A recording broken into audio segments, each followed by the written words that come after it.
ela é hoje o grande símbolo da reconstrução do Estado. Sem dúvida alguma. Já recebendo nosso primeiro convidado para começar lá em cima, régua alta. Conhece microfone, é homem de rádio, acompanha, eu acho que a primeira candidatura dele foi lá em 94, eu acho, né? Tinha um programa de rádio em Sobradinho, polvilhou votos em todo o Rio Grande, e acho que, se não for hoje o decano da Assembleia, está entre os mais antigos, mais experientes da Assembleia. A gente está recebendo o presidente da Assembleia Legislativa do Estado do Rio Grande do Sul, presidente Adolfo Brito, obrigado pela presença conosco aqui, e uma boa tarde e boa Expo Inter para todos nós. Alegria estar contigo, Osíris, estar com o Guilherme e dizer Prazer. que a importância de nós estarmos aqui falando sobre agronegócio e nos colocando à disposição da Bandeirante e dos nossos ouvintes para a gente fazer um bate-papo informal, mas onde a gente pretende falar de coisas muito sérias e principalmente registrar aqui o que a gente está vendo. Grande público presente por uma segunda-feira, animais lindos aqui e os estandes que a gente passou e pôde ver também, não está diferindo de outras feiras que nós já tivemos no passado. Para quem não acreditava, achava que seria difícil promover essa Expo Inter, acho que esses se enganaram. Nós estamos com uma perspectiva muito boa e a Assembleia Legislativa não poderia deixar de estar aqui. Nós temos várias atividades. Agora há pouco nós demos a medalha da 56ª legislatura para o Turra e para o pessoal daquela entidade que todos nós conhecemos, que defende principalmente no setor dos aviários e também da suinocultura. Importantíssima reunião que nós tivemos com as principais lideranças desse setor e, posteriormente, um almoço ali na Casa da Assembleia Legislativa, Osíris.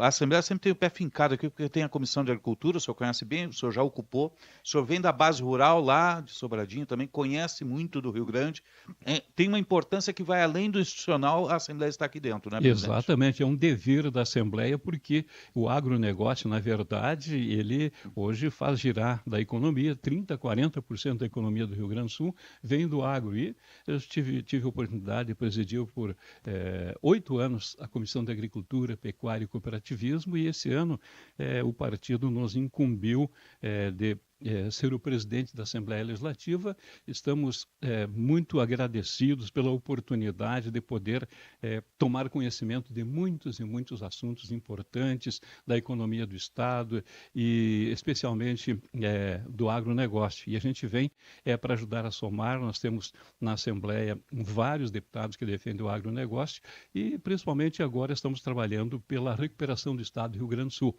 Nós, durante o mês de maio, eu, por exemplo, moro ali atrás do Hospital Mãe de Deus, a minha região ficou toda ela alagada. Sim. Eu trabalhei todo o mês de maio, votamos da Câmara Municipal de Vereadores lá de Capão da Canoa e aprovamos todos os projetos que eram de importância que foram remetidos para o Legislativo pelo Poder Executivo. Isso ajudou muito para adiantar a questão da legalização da participação do Estado com o governo federal, inclusive favorecendo para que pudessem ser assinados muitos convênios que os recursos estão vindo para o Rio Grande do Sul agora para a sua recuperação. Isso é importante. Deixa eu saudar o José Nuir de Stefani, que é o coordenador do Fórum Regional, está conosco aqui também, está ao lado do presidente. Só levantar a chavezinha, já liga. Boa tarde, obrigado pela presença conosco. Boa tarde, Osíris, boa tarde, Macalossi. Prazer. É um prazer estar aqui na Band também, conversando junto com o deputado Adolfo Brito, né? E a gente está junto com o Brito porque eu sou engenheiro agrônomo, né? E atuei na Emater no Rio Grande do Sul durante 15 anos, voltado para a área de água e irrigação, né? E esse é um tema que o deputado tem assumido como presidente, né? É a bandeira, né? A bandeira dele durante o mandato dele como presidente, para nós trabalharmos um pouco mais forte, com foco sobre a reservação de água e irrigação. Tem muito a fazer nisso agora também, né? Muito, muito, porque eu costumo dizer que o estado do Rio Grande do Sul é um estado para se fazer agricultura no verão, é um dos piores momentos para nós aqui, porque a gente sabe que não vai chover na hora certa, porque a gente sabe que chove, mas na hora certa às vezes não chove, então a gente fica nessa incógnita, será que chove amanhã, será que não chove depois de amanhã? Então, a irrigação e a reservação de água é fundamental para o desenvolvimento do Estado. Porque dá para se fazer o sistema de cisterna, dá para ter os açudes, mas o investimento a gente sabe que por pivô já é mais caro, né? O produtor precisa de crédito, tem que se retrabalhar essas questões todas, né? Eu não vejo por esse lado, assim, né? Eu vejo que a irrigação é uma tecnologia de produção, né? Como o adubo, como a semente, né? Uma necessidade. É uma necessidade porque você dá garantia ao produtor. A gente não pode lembrar só quando tem estiagem, né? Tem que ser sempre. Não, nós conversávamos hoje de manhã e dizer assim, a gente tem que irrigar quando está chovendo, porque quando está seca não tem água nem para irrigar, né? Então, eu costumo falar isso porque a planta ela tem uma demanda da atmosfera. Então, a planta não bebe água, quem bebe água é a atmosfera, né? E aí, se não tiver água suficiente no solo para a planta demandar para a atmosfera, a planta passa sede. Passando sede, ela não responde à produção, né? Então, por isso que a gente diz, temos que irrigar quando está chovendo, porque se hoje choveu 5 milímetros, ela precisa de 7 milímetros de água, né? Nós temos que botar mais 2. E ela responde totalmente à sua fisiologia, né? Tem muita gente que não entende dessa forma, né? Pensa que a gente só coloca água na plantação quando ela começa já a sentir, né? Se a planta começou, como diz assim no vulgar, começar a sentir sede, já começa a perder produtividade. Então, aquele adubo que você colocou, o solo que você tem disponível, o herbicida que você botou, a semente de qualidade que você colocou no solo, se ela começar a passar sede, vai começar a perder o potencial que ela tem. Estresse. E se no solo nós tiver, no termo técnico chamamos capacidade de campo, que é o máximo de água que o solo pode reter, a planta responde 100% da sua potencialidade genética. Presidente, deixa eu aproveitar e lhe perguntar. O trabalho político da Assembleia é essencial nesse momento. A gente sabe que os recursos estão concentrados em Brasília. O Rio Grande do Sul está fora da lei de responsabilidade fiscal, decreto legislativo federal. O que a Assembleia Legislativa buscou junto ao Congresso Nacional? Porque os parlamentares estaduais têm muita interlocução com os parlamentares federais, notadamente a bancada gaúcha. E eu sei que várias reuniões foram feitas. O que se tirou disso? Nós estivemos, Macalós, várias vezes em Brasília, inclusive na grande mobilização dos prefeitos, que estão lá nos municípios, inicialmente é sentido quando tem a dificuldade de produzir.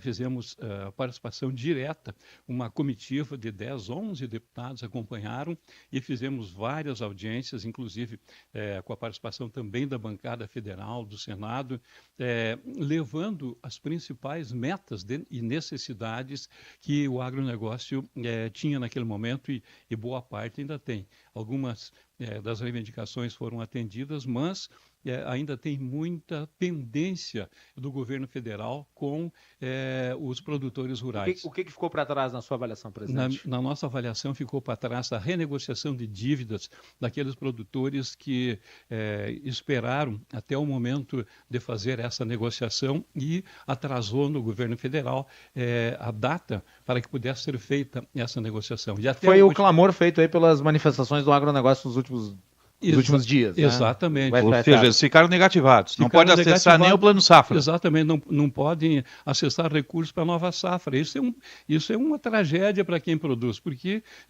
sem crédito ele não tem acesso a banco, não tem acesso a nenhum tipo de financiamento e com isso ele não vai poder produzir. Então é uma situação que atrasou e que é uma dificuldade grande dos produtores. Eu ainda tenho a expectativa de que algum tipo de produção ainda possa ser salvo se o governo federal resolver a liberar recursos para aqueles que estão negativados, achando uma possibilidade ou outra de que isso possa ser feito. Depende do governo encaminhar a MP, mas também depende da votação do Congresso, né? Exatamente, mas eu acredito que o Congresso não terá dificuldade. Não, eu acho que o Congresso vota rápido. Vota rápido. O problema é enviar a MP. E daí o ministro Fávaro vai estar aqui. Exatamente. Talvez seja a oportunidade de cobrá-lo pessoalmente. Exatamente. O ministro da Agricultura vai ser muito importante nesse momento, porque sabe da importância que o Estado tem na produção, inclusive para exportação.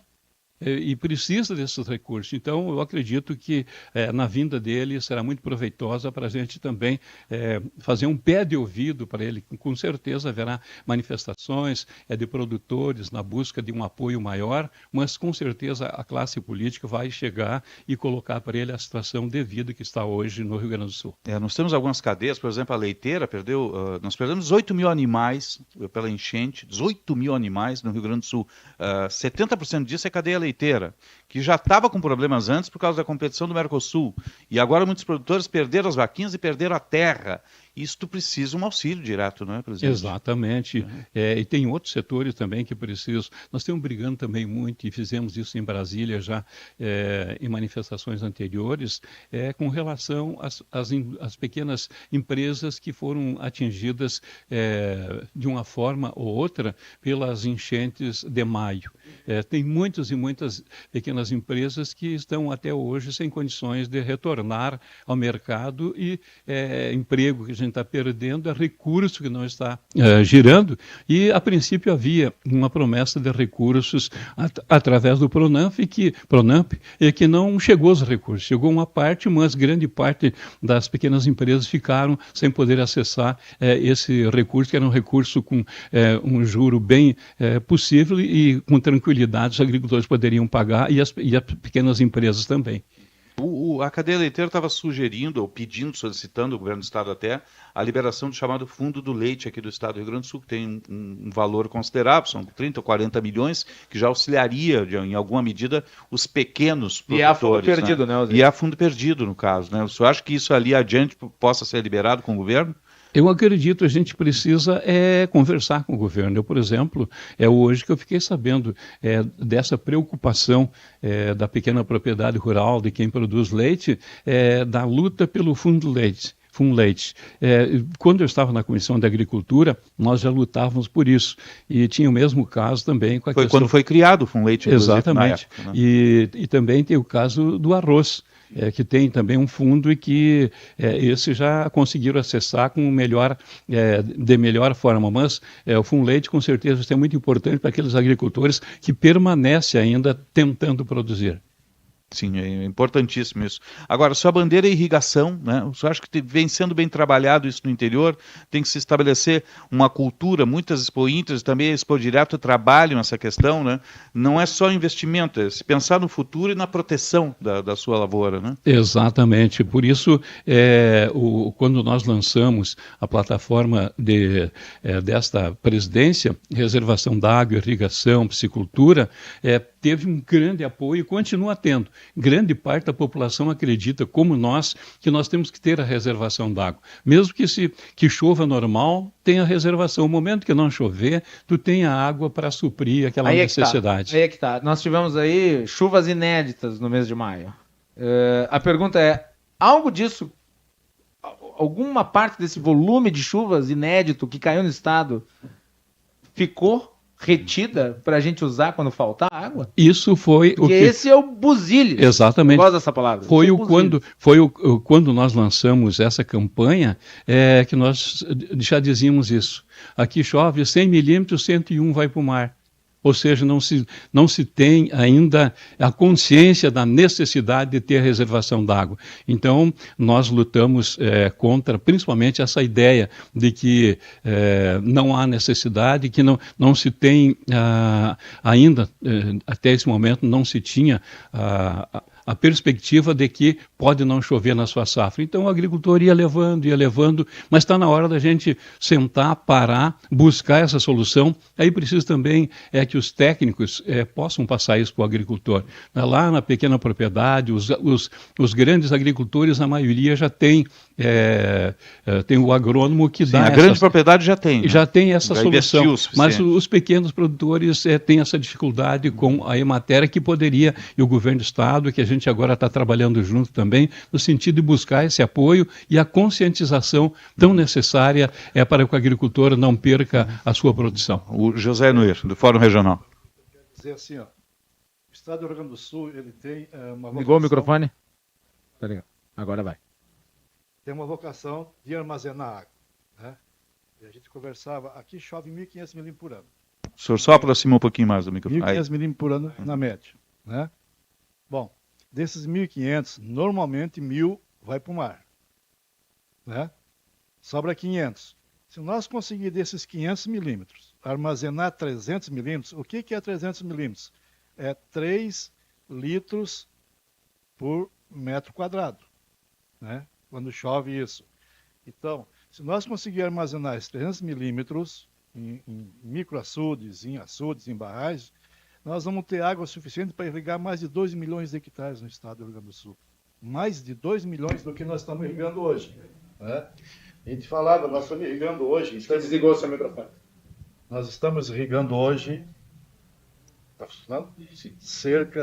Em torno de 950 a 1 milhão do arroz. Né? Arroz, historicamente, quem construiu as barragens e reservou água foram os próprios agricultores.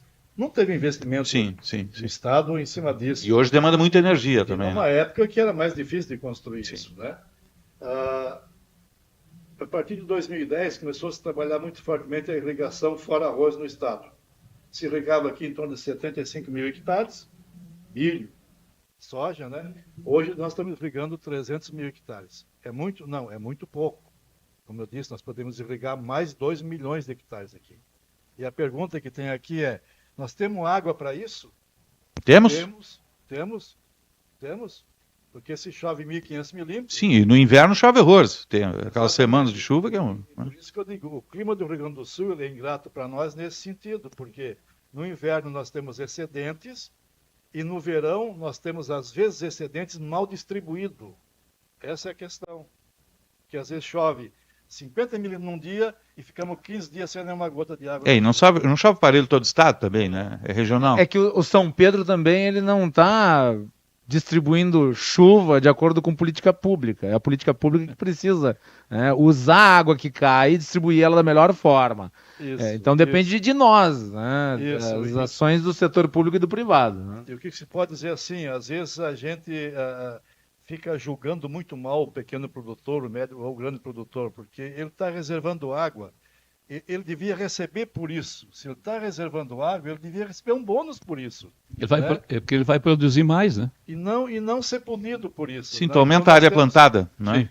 Sim. Nós temos uma situação aqui que às vezes a gente tem que discutir, está se discutindo agora na Assembleia, essa legislação dos recursos hídricos do Estado, de que forma nós podemos facilitar essa reservação de água sem prejuízo ao meio ambiente. Isso. Essa pauta... Agora vamos entrar numa questão polêmica, porque isso foi aprovado pela Assembleia, o governador sancionou as alterações e depois isso foi judicializado.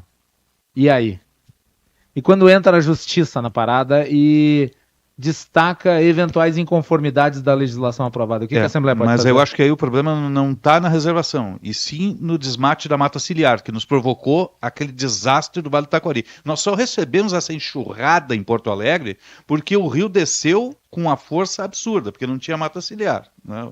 Salvo equívoco. Boa parte, acredito que seja isso, mas o Enoir tem mais condições de falar sobre isso. É o nosso técnico aqui. E é técnico, agrônomo e conhece essa situação, Enoir. Eu diria assim, Osíris, catástrofe não dá para avaliar dessa forma. Ela é sempre um conjunto de fatores. Choveu 800 milímetros praticamente em 10, 12 dias. E nós tivemos rompimento de barragem. Né? Isso, importante então... destacar isso, a água veio com força ainda maior. Você tem razão, mata ciliar é interessante para o meio ambiente e para a preservação das margens do rio. Isso é interessante. Mas nós temos que pensar assim, os rios maiores, é tranquilo isso, a gente tem que respeitar muito porque é onde concentra todos os volumes. Mas aqueles pequenos córregos que passam na pequena propriedade ou na média propriedade, né, aqueles riachos, nós deveríamos aproveitar e intervir nesses momentos, nesses ambientes, porque se eu faço uma represa aqui, faço outra lá e outra acolá, eu vou armazenando o efeito dessa quantidade de água que vai escorrer para um leito principal. Microbarragens, micropequenos que o produtor faz, né? Até as PCHs, né, que o senador Reisen fala muito nisso, de a gente conseguir fazer essas reservas intercaladas no fluxo para você reservar no excedente, né, e fluir na escassez. Que aí sim você vai ter um fluxo permanente de água nesses córregos, nesses pequenos córregos. Né?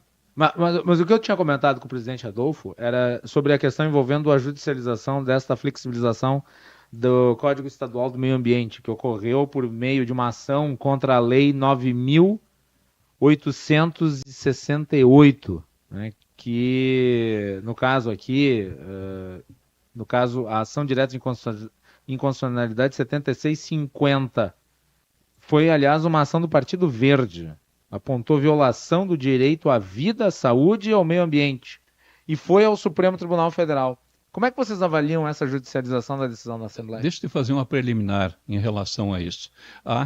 Tramitando, já passou no Senado, está tramitando agora na Câmara Federal um PL, projeto de lei do senador Reins, que dá cobertura e que esse tipo de ação vai perder a legitimidade no momento que for aprovado. Está na Câmara Federal, justamente possibilitando que o pequeno agricultor, que ele tira o sustento daquela propriedade, ele usando da forma com que está especificado na legislação do senador, ele vai poder utilizar a pequena propriedade rural mesmo nessas áreas, sendo que ele deve fazer ao redor como compensação daquelas árvores que porventura venham a ser retiradas do local.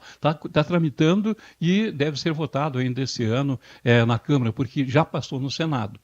Passou no final do ano passado e agora está na Câmara Federal. O senhor crê que com o apanágio dessa legislação federal, então a causa se perde e essa questão fica para trás? Acredito que sim, porque ela estabelece também condições para que o pequeno agricultor possa fazer a utilização na sua propriedade da reserva d'água que ele precisa para fazer a sua pequena lavoura, para fazer, especialmente quem produz alimentos. Deixa eu perguntar para o a gente tem um mapeamento hoje das pequenas barragens, esses córregos que cruzam as propriedades? Isso existe hoje? Sim, o mapa hidrográfico do Estado existe, né?